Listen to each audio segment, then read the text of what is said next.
Andres from AA Sports. Welcome to the channel, everybody. The Daytona 500 is this Sunday, and we have a absolutely stacked entry list for this race.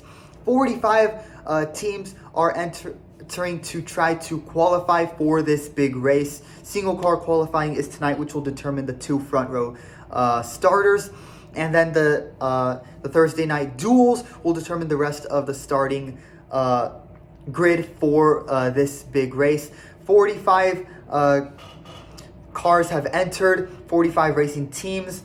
However, it's a 40 car maximum field, which means 5 teams could go home, or maybe possibly based on the international driver rule that NASCAR has in place, we could see 41 cars in the Daytona 500, but it's either 40 or 41, but unfortunately some teams will go home and not qualify for this race at the end of Thursday night. But it's a big entry list, and I do want to break it down. So here will be the teams and drivers for this year's Speed Weeks in Daytona for NASCAR.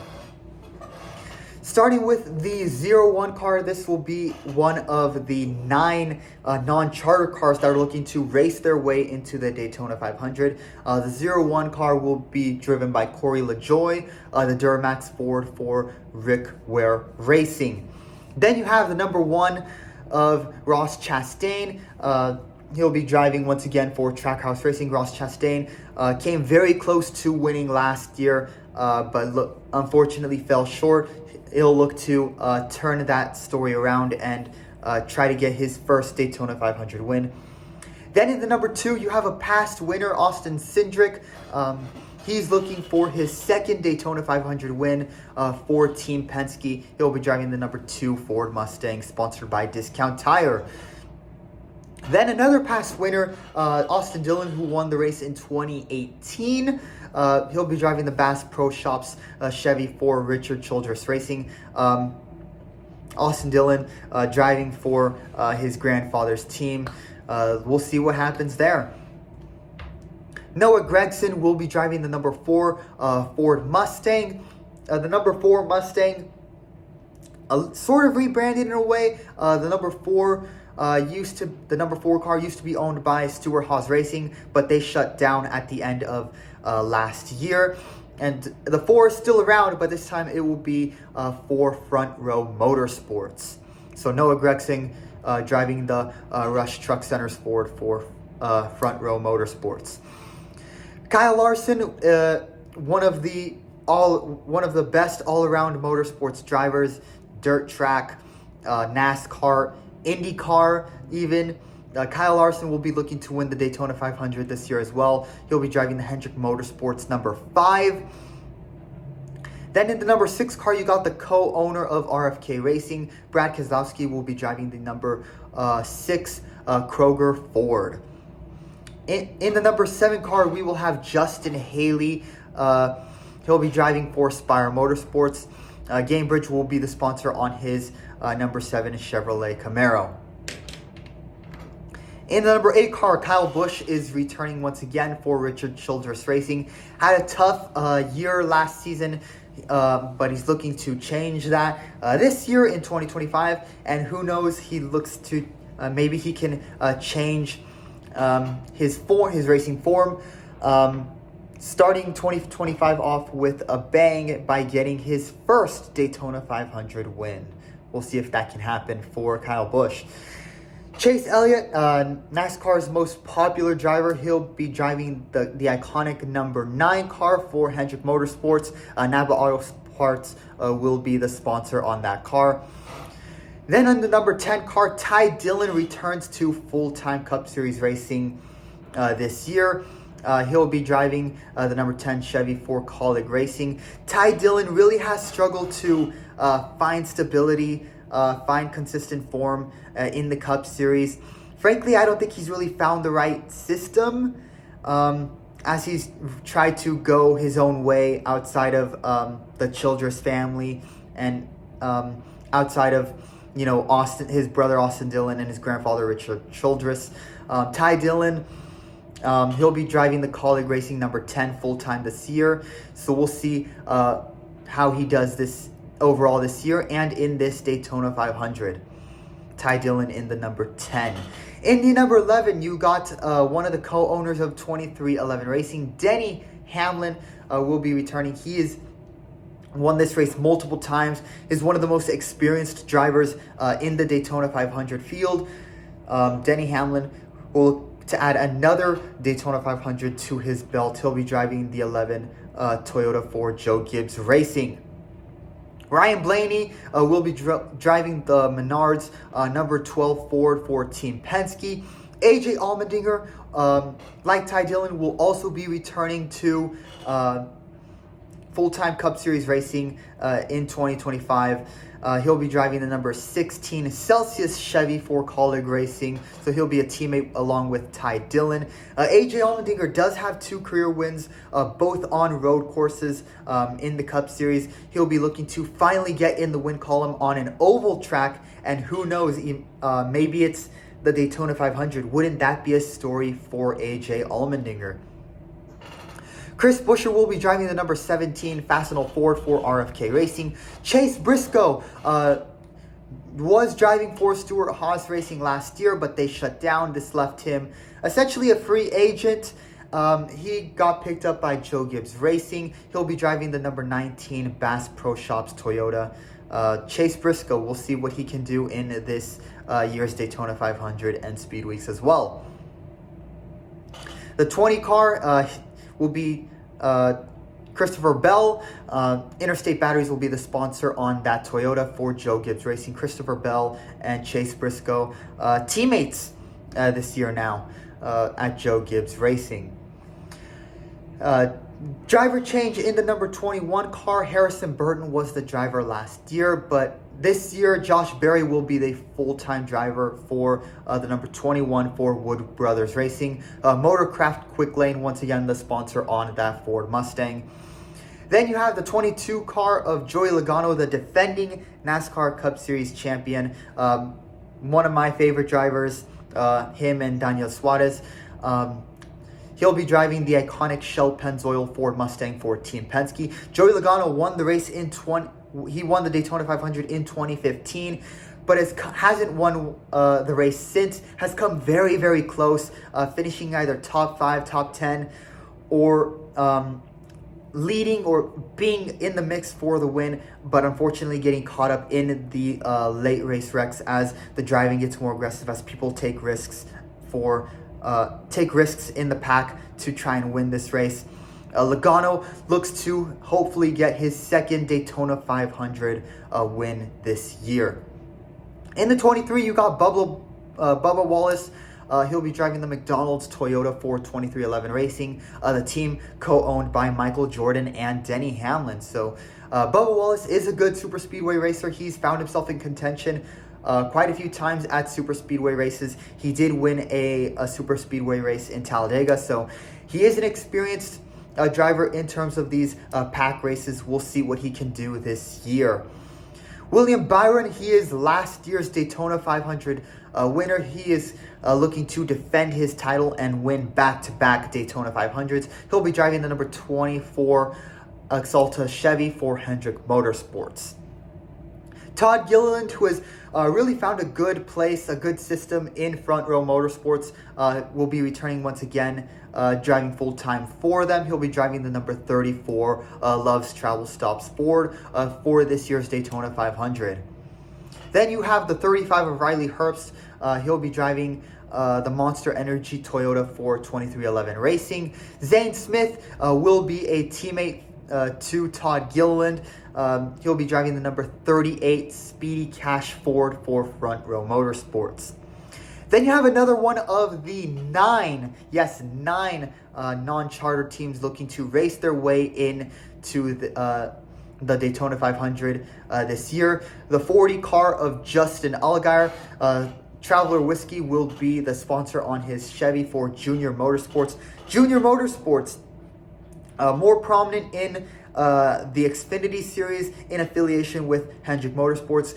Junior Motorsports is looking to make their way into the Daytona 500 this year. And who knows, maybe this could be the start of junior motorsports, potential of a junior motorsports campaign to potentially go full-time cup racing in the future in a couple of years. So we'll see what happens there. Justin Allgaier, good to see him back racing in the Daytona 500. Cole Custer will be driving the number 41 Haas factory team Ford. This is a new racing team, sort of, kind of rebranded and not in as big a form as in the past. Stewart Haas Racing used to be the main team in terms of Haas Automation. But as we all remember, last year Stewart Haas Racing shut down. But the owner for Haas factory team still wants to keep a Cup Series team, and he has done so with the 41 car. Cole Custer gets the call up. He'll be driving not only the Daytona 500, but he'll be driving full-time this year for Haas factory team. Good to see Cole Custer back in the Cup Series. He has one career win during the pandemic in Kentucky, but hasn't found much success outside of that.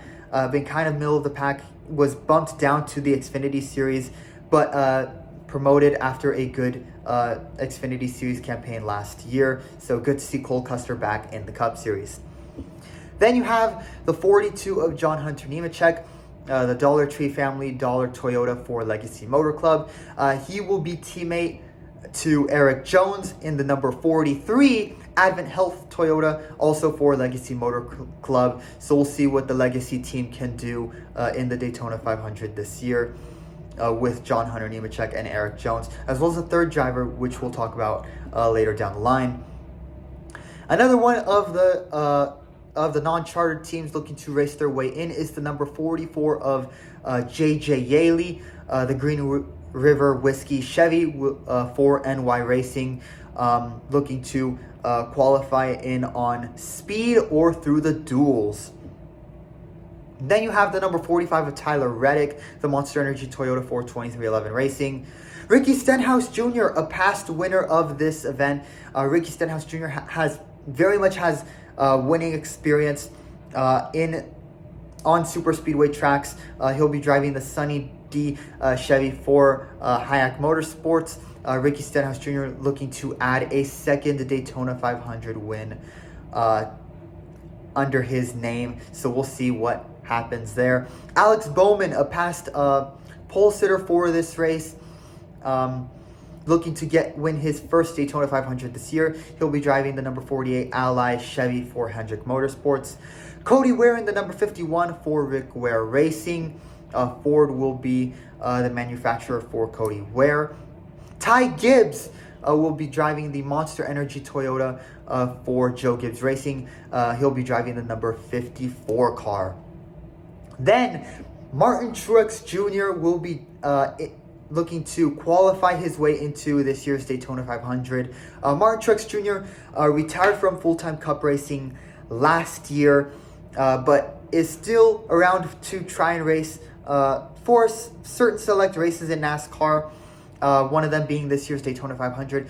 He'll be driving the number 56 that he started his career driving. That was the number he started driving with in the NASCAR Cup Series. Nice to see him. A little nostalgic moment in the number 56 car.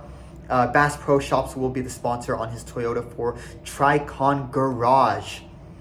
Ryan Preece will be driving the number 60 Kroger Ford for RFK Racing.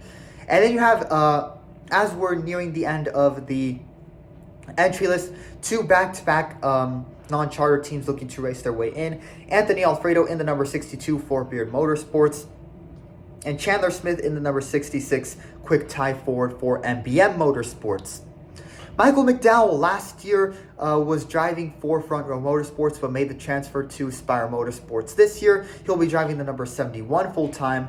Michael McDowell won this race in 2021 with Front Row Motorsports. It was an incredible miracle story to see Front Row Motorsports win the Great American Race in 2021 with Michael McDowell. McDowell will be looking for his second Daytona 500 win in the number 71 car sponsored by Go Bowling. Carson Hocevar will be his teammate in the number 77, also a Spire Motorsports car.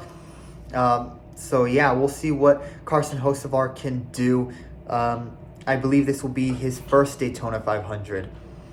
Then you have two more non-chartered teams. BJ McLeod in the number 78 for Live Fast Motorsports, and Jimmy Johnson, the 7-time NASCAR champion, once again returning this year to drive in a select handful of races in the Cup Series, one of them being, of course, the Great American Race, the Daytona 500. He'll be driving the number 84 Carvana Toyota for Legacy Motor Club, a team that he also has an ownership stake in. And then we have the final three cars on this entry list. Shane Van Gisbergen will be driving the number 88 WeatherTech Chevy for Trackhouse Racing. The New Zealand driver made some noise in his time so far in NASCAR. In his debut Cup Series race in Chicago, he ended up winning it, which was an incredible story. He made it. A former supercar driver in Australia, the New Zealand driver Shane Van Gisbergen, making an instant impact, starting his NASCAR career off with a bang at that Chicago race. Then he did full-time Xfinity Series racing last year. Had a really competitive campaign last year with Colleague Racing in the Xfinity Series. Got 3 wins, was really good in the road courses.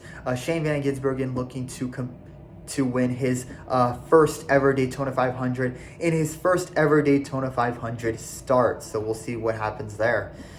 Then you have the last of the non-chartered teams, and this is an interesting one.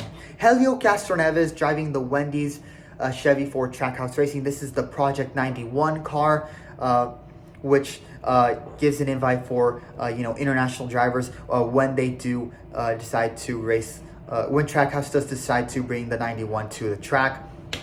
And I say this is interesting because it's a non-charter team, so technically teams without a charter will be required to qualify for the race either through qualifying, single car speed, or the dual races.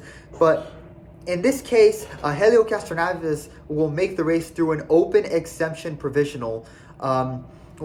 This international slot for world-class drivers, as NASCAR said, to give the race more publicity and give international drivers an opportunity in NASCAR. So Helio Castroneves, no matter what, will have a guaranteed spot in the field. And because of that, should he not qualify through single car speed tonight or tomorrow in the dual races, he could end up still being in. He will still be in the race and could be the 41st car in the field. There's a possibility of having 41 cars in the Daytona 500 field, but should he make it in through qualifying or the duels, he takes up one of the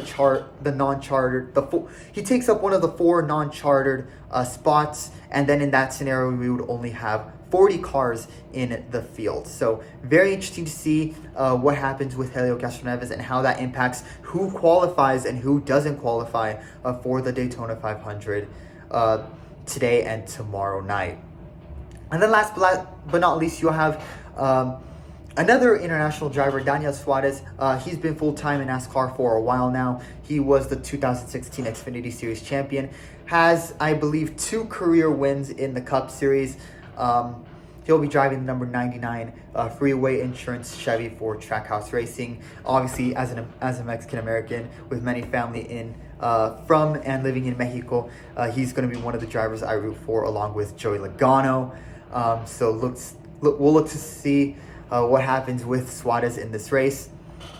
In terms of reactions to this entry list, just wow, a lot of teams, 9 non-charter teams, and this means there's going to be at least four teams not qualifying for the Daytona 500. So at the end of Thursday night, at least 4 teams will be packing it up and going home, and we won't see them in Sunday's big race. or it could be 5, depending on how Helio Castroneves does. And I just think of like the Helio Castroneves scenario and the exemption and how that impacts like whether it can be 40 or 41 cars. And I just think of like, I do miss the pre-2016 NASCAR where they allowed 43 cars in the field. And I really wish NASCAR had allowed that for this race. Usually it's a 40, in today's era, it's a 40 car field maximum. But the 2015 and before 2015, it was 43 cars in the field for all the races throughout the season, including the Daytona 500. I wish they had made an exemption and allowed 43 cars in the field like they have done in the past for this year's race, given the big entry list, because then you would only have 2 cars not qualify for the race. And of course, in the biggest race of the year for NASCAR, in my opinion, the more competitors, the better, especially in these epic pack racing events. So yeah, a little disappointing that we're gonna see some teams not make the race. It's never an easy thing to see or to tell a team that, hey, they didn't qualify, but I guess it's part of it. It's happened in other motorsports events, whether it's for example IndyCar with Indy 500. Some teams don't qualify there either. But yeah, it'll be very interesting to see. In terms of drivers to watch, of course, it will be the defending Cup Series champion, Joey Logano. He also has winning experience in the Daytona 500. Denny Hamlin has won this race, I think, 3 times. So he's definitely another one to watch. And then, of course, some of the international drivers, the 3 international drivers, SVG, Helio Castroneves, Daniel Suarez, of course, will be ones to watch. Yeah, very, very interesting. Tonight, single car qualifying takes place. That will determine the 2 front row starters for this year's Daytona 500. Hopefully, my 2 picks, Daniel Suarez and Joey Logano, will be the front row starters. I would love to see that. And then, for those who don't make the front row, outside of the front row, the 2 front row spots, the rest of the field will be determined in Thursday night's dual races. So we'll see what happens there. They can be very chaotic, and you gotta imagine with how big the entry list is with 45 cars, and they're gonna be competing for spots in this race. It might cause some mayhem, so we'll see. I do have a feeling some teams might end up starting at the rear of the field due to getting involved in some dual wrecks and having to go to a backup car. So we'll see what happens there. But that is it for my breakdown of the Daytona 500 entry list. It'll be a very exciting weekend. Let me know what you guys think in the comments below. And of course, leave a like and subscribe to help grow my channel. And also stay updated as I will be filming some race reaction videos, some post-race reaction videos after the duels, and of course the other races, the Truck Series on Friday and the Xfinity Series on Saturday, as well as the big race on Sunday. So if you haven't hit that subscribe button, feel free to do so, and stay tuned for my videos coming up. That is all for me in this one. Thank you all so much for watching, and I'll see you all in the next one.